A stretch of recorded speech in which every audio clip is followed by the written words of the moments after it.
Fala, filhotes, estão vivos? No vídeo de agora nós vamos falar um pouquinho de James Hutton, que veio entre 1726 e 1797, né?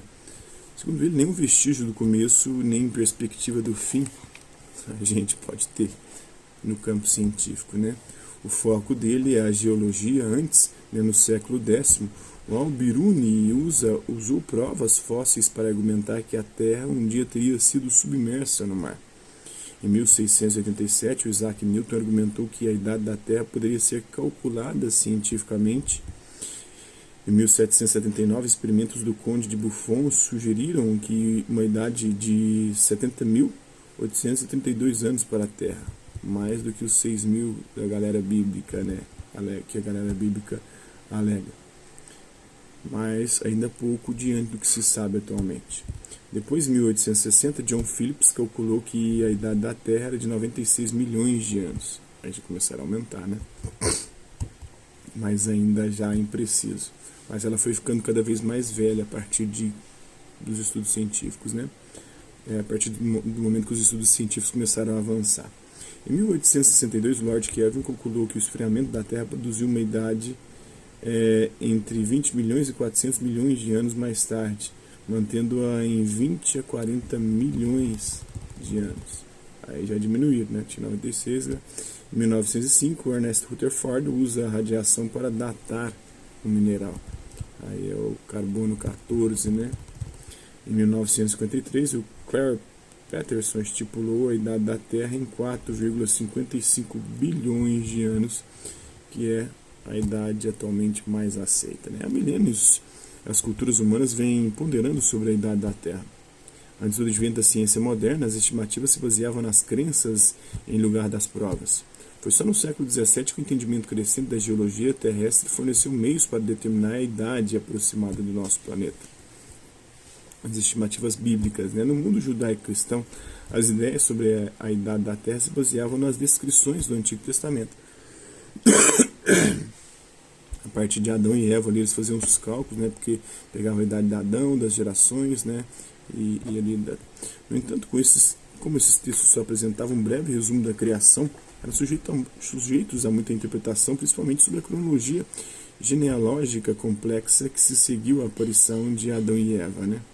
O mais conhecido desses cálculos bíblicos é o de James Ussher, protestante da Irlanda.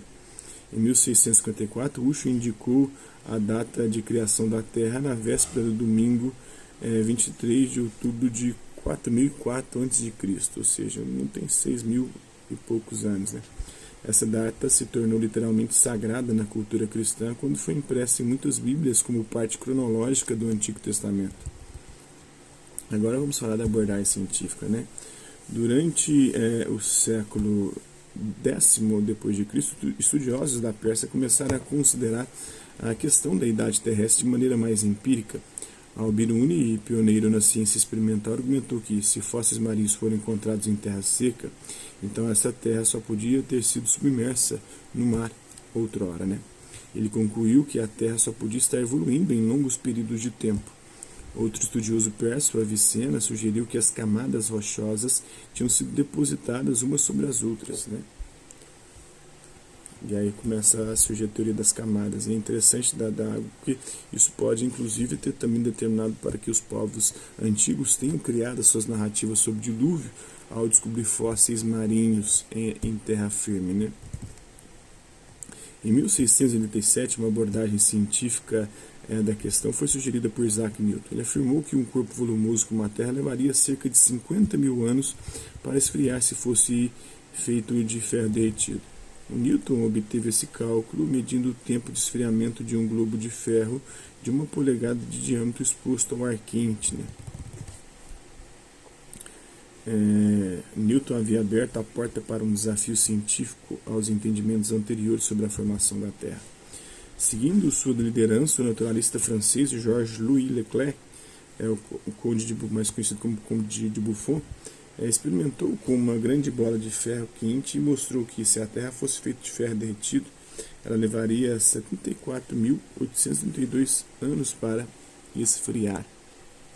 Particularmente, Buffon achava que a Terra devia ser muito velha, já que seriam necessários eões de tempo para que as montanhas se formassem a partir das reminiscências de fósseis marinhos, mas ele não queria publicar essa visão sem provas, né?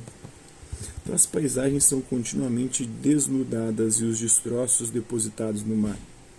No entanto, esse processo não leva à perda da superfície da Terra, porque novos continentes são formados dos materiais derivados de continentes anteriores através dos mesmos processos infinitos. Então não há vestígio de começo nem perspectiva de fim para o nosso planeta, né? Outros assuntos relacionados a Isaac Newton, o Luiz Agassiz, o Charles Darwin, Marie Curie e Ernest Rutherford. Vamos falar sobre o segredo das rochas. Na Escócia, uma abordagem bem diferente do problema da idade da Terra estava sendo assumida por James Hutton, um dos filósofos naturais proeminentes do iluminismo escocês. Hutton foi o pioneiro em um trabalho de campos geológicos ou provas para demonstrar seus argumentos à Royal Society de Edimburgo em 1785. Ele ficou impressionado pela aparente continuidade do processo pelo qual a paisagem era desnudada e seus resíduos depositados no mar. E, no entanto, todos esses processos não resultavam em perda da terra da superfície, né? Como seria esperado. Talvez pensando no famoso motor a vapor construído por seu amigo James Watt, Hutton via a Terra como uma máquina movimentando todas as suas peças, com um novo mundo constantemente remodelado e reciclado a partir das ruínas do antigo. Hutton elaborou a teoria da Terra-máquina. Ali nesse período histórico aqui, né, do século XVIII, tudo era máquina, é um mecanicismo, né? Antes de encontrar provas para respaldá-la, mas em 1787 ele descobriu as inconformidades que procurava rupturas na continuidade de rochas sedimentares. Lembrando que o mecanicismo, a Terra-máquina, acredita que justamente isso, que tudo no universo funciona de forma mecânica, ou seja, como uma máquina, tendo causa e efeito, sendo possível prever fenômenos, né? Porque tudo que tem toda causa produz um efeito. Então, através disso você consegue perceber como numa máquina o funcionamento das engrenagens, né? Ele viu que boa parte da Terra havia sido leito litorâneo, onde camadas de sedimentos haviam sido depositadas e comprimidas. Em muitos locais, essas camadas tinham sido empurradas para cima, de modo que ficavam acima do nível do mar e frequentemente distorcidas, não horizontais. Ele repetidamente descobriu materiais rochosos truncados na faixa mais antiga de estrato, incorporados à base de rochas mais jovens ainda. Tais inconformidades mostravam que houvera muitos episódios na história terrestre quando a sequência de erosão, transporte e depósito de resíduos rochosos se repetia e quando o extrato rochoso teria sido deslocado por atividades vulcânicas. Hoje isso é conhecido como ciclo geológico. Com essa prova, Hutton declarou que todos os continentes são formados por materiais derivados de continentes anteriores, pelo mesmo processo, e que esse processo ainda se desenrola, continua acontecendo. Ele escreveu que o resultado dessa averiguação, portanto, é que não encontramos nenhum vestígio do começo nem perspectiva do fim. Em 1770, Hutton construiu uma casa com vista para Salisbury Crags, em Edimburgo, Escócia. Em meio às rochas, ele encontrou provas de penetração vulcânica nas pedras sedimentares. A popularização das ideias de Hutton sobre o tempo profundo foi primordialmente devida a John Playfair, cientista escocês que publicou as observações de Hutton em um livro ilustrado, e o geólogo britânico Charles Lyell, que transformou as ideias de Hutton em um sistema chamado uniformitarianismo. Isso sustentava que as leis da natureza sempre foram as mesmas e, portanto, as pistas do passado estão no presente. No entanto, embora os insights de Hutton sobre a antiguidade do planeta soassem verdadeiros para os geólogos, ainda não havia método satisfatório para determinar a idade do nosso planeta, né? A idade da Terra. Então, esse é um pouquinho do James Hutton. Espero que vocês tenham gostado do vídeo. Quem curtiu, dá um like. Quem não curtiu, dá um dislike. Quem se interessar pelo conteúdo do canal, é só se inscrever, ativar o sininho e aguardar os próximos vídeos e as próximas notificações. Deixe também seus comentários dizendo o que você tem achado dos vídeos, sugestões de temas e assuntos para serem abordados em vídeos posteriores. E colabore com o nosso canal, compartilhe os nossos vídeos e ajude-os a chegar ao maior número de seguidores possível.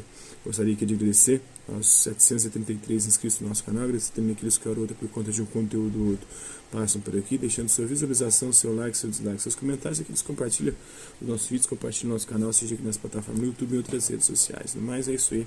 Hasta la vista, até a próxima.